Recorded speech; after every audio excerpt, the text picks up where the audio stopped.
Congresswoman Jan Schakowsky, Democrat from Illinois and member of the Progressive Caucus, and Margie Omero, Democratic strategist. Thank you both for coming on the show tonight. Thank you, Ravenel.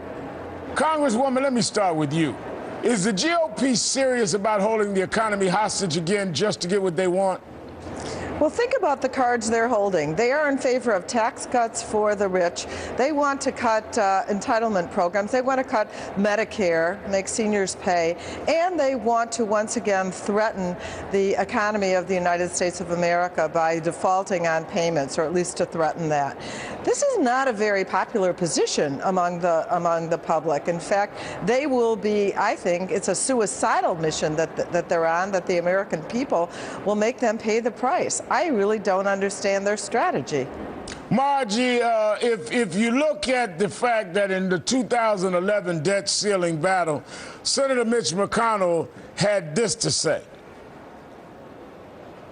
He said, I think some of our members may have thought the default issue was a hostage. You might take a chance at shooting.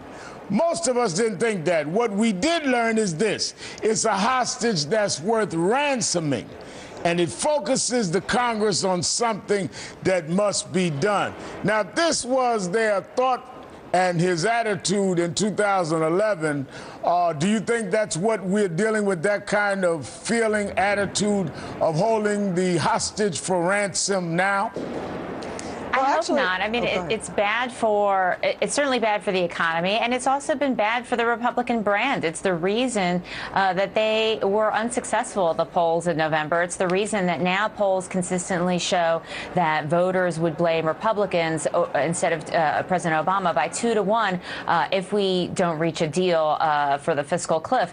And it's also the reason why you see voters very clearly support having the wealthiest pay a little bit more. It's the one proposal that is consistently received strong support from a majority of voters, and it's the one position that Republicans consistently dig their heels in and say, we don't support this.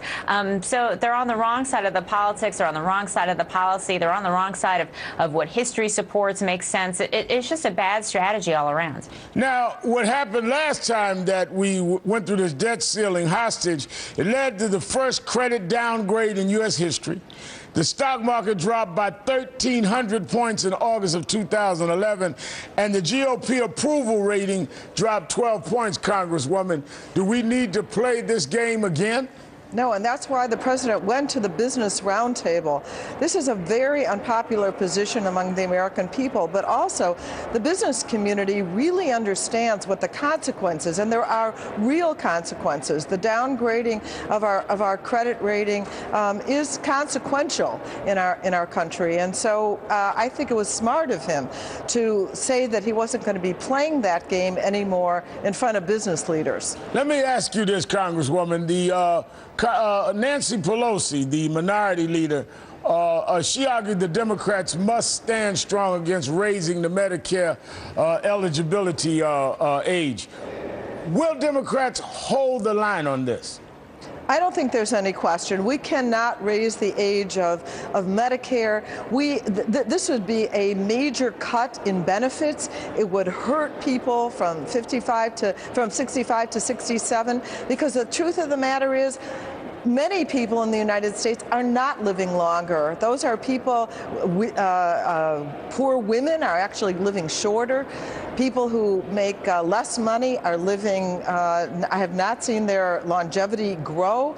We cannot do that. That is a cut in benefits that we don't want, and the American people are adamantly against it, overwhelmingly against it. Is that a deal breaker then for Democrats if the age eligibility is on the table? I think if the age of eligibility is on the table, and I doubt very much that it will be, I believe that the president is not going to support that, and I believe that the Democrats are not going to support changing the age of eligibility. It is nothing more than a dangerous cut in benefits, and that is just not going to fly either with the American people, and I don't believe that it will happen in the Congress, and certainly not in the White House. Marge, a leading conservative senator, Tom Tom Coburn argued that it really doesn't matter where tax revenues come from. Take a listen. I know we have to raise revenue. I don't really care which way we do it. Actually, I would rather see the rates go up than do it the other way because it gives us greater chance to reform the tax code and broaden the base in the future.